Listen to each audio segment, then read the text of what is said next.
Samajwadi party का delegation संभल जाना था। हम सब लोग शांति के पक्ष में हैं, वहाँ शांति हो, लोगों को न्याय मिले और न्याय मिलना ज़रूरी है। लोग और जो प्रशासन बातें समय समय पे कह रहा है वो सरकार के इशारे पे कह रहा है। जिसने इतना प्रतिबंध लगाया, ये प्रतिबंध और इतनी तैयारी फोर्स की अगर पहले होती तो इतनी बड़ी घटना नहीं होती। लोगों को न्याय का भरोसा दिलाना इस सरकार की जिम्मेदारी है। न्याय और लोगों को न्याय मिलेगा, इसके लिए प्रशासन और सरकार की जिम्मेदारी बड़ी बनती है। लेकिन जो कुछ संभल में हुआ है, पहले दिन जब सर्वे हुआ किसी को आपत्ति नहीं थी, सभी लोगों ने मिलकर के सर्वे कराया। आखिरकार दोबारा सर्वे क्यों करने का मन बनाया प्रशासन ने, दोबारा बनाया। और जब जा रहा था सर्वे की टीम में तो बीजेपी के कार्यकर्ता क्यों गए? ये पूरा का पूरा प्रशासन और सरकार का कराया हुआ झगड़ा है। अन्याय अगर किसी ने किया है तो सरकार और प्रशासन ने मिलकर किया है। उन्हें न्याय मिले, वहाँ के लोगों का न्याय मिले, शांति हो। और शांति बीजेपी कभी पसंद नहीं कर सकती।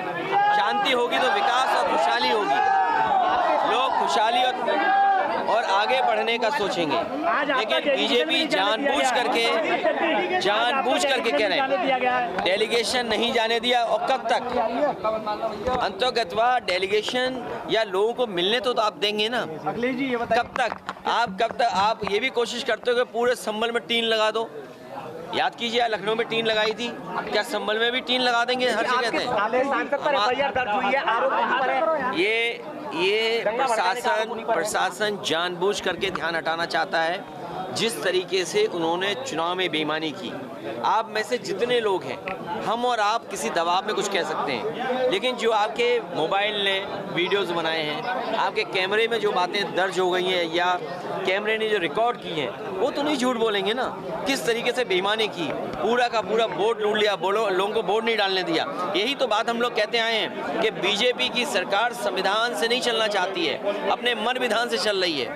और जब एक एक्ट है, प्लेसेस ऑफ वर्शिप एक्ट है जब, तो आप क्यों इस तरह की बात कर रहे हैं? क्यों इस तरह का काम जानबूझ के कर रहे हैं? आपकी जो मुख्य पार्टी है, मुख्य विचारधारा है, उसके लोग भी यही कहते हैं कि ये ज़रूरी नहीं कि हर जगह आप खो दें। अखिलेश जी, संभल के उपद्रवियों को शहीद बताया जा रहा है, क्या कहेंगे आप? देखिए, जो ये भाषा किसकी है? इस भाषा का कोई स्वीकार नहीं करेगा लोकतंत्र में। ये पूरा सब कुछ कराया हुआ प्रशासन का है। कमिश्नर ये कह रहे हैं कि 10 तारीख के बाद भी आ सकती है समाजवादी पार्टी का डेलीगेशन। तो 11 तारीख को बुला लें कमिश्नर साहब। तो इसका मतलब अगर आप कमिश्नरी सरकार चला रहे हैं, इसका मतलब तो 11 तारीख को बुला लें। अच्छा, ये बताइए, अगर उनको ये लगता है कि इस तारीख तक आना ठीक नहीं है, आप जो पीड़ित हैं उन पर दबाव क्यों बना रहे हो? वो तो वीडियोस वायरल हो रहे हैं। तो सुप्रीम कम से कम इस बात को ऑब्जर्व करेगा कि कैसा दबाव बनाया जा रहा है। अजमेर की दरगाह है, अजमेर वाली दरगाह को लेकर क्या कहना चाहिए? प्लेसेस ऑफ वर्शिप एक्ट के बाद इस तरह की बात उठाना, भारतीय जनता पार्टी जानबूझ करके इस तरह का माहौल बना रही है। जितने भी लोग हैं ये सब भारतीय जनता पार्टी के समर्थित लोग हैं। इस देश में शांति होगी तभी विकास होगा, तभी खुशहाली आएगी, तभी लोगों का जीवन बदलेगा। और बीजेपी कभी भी शांति नहीं चाहती। डिप्टी सीएम केशव प्रसाद मौर्य ने कहा है कि समाजवादी पार्टी दंगा कराना चाहती है और खींच बिठा रही है हार का उपचुनाव की। समाजवादी पार्टी आवाज़ उठा रही है उनके खिलाफ जो उत्तर प्रदेश को संविधान से नहीं चलने देना चाहते हैं, कानून से नहीं चलने देना चाहते। किसने नहीं देखा कि बूथ लूटा गया? कोई सियासत नहीं है किसी स्टेटस को लेकर के। ये जो लोग सियासत करना चाहते हैं वो शिक्षा के क्षेत्र में कोई काम नहीं करना चाहते। हमारी उनकी कोई तैयारी नहीं है। इस बार जनता उनको हराने जा रही है।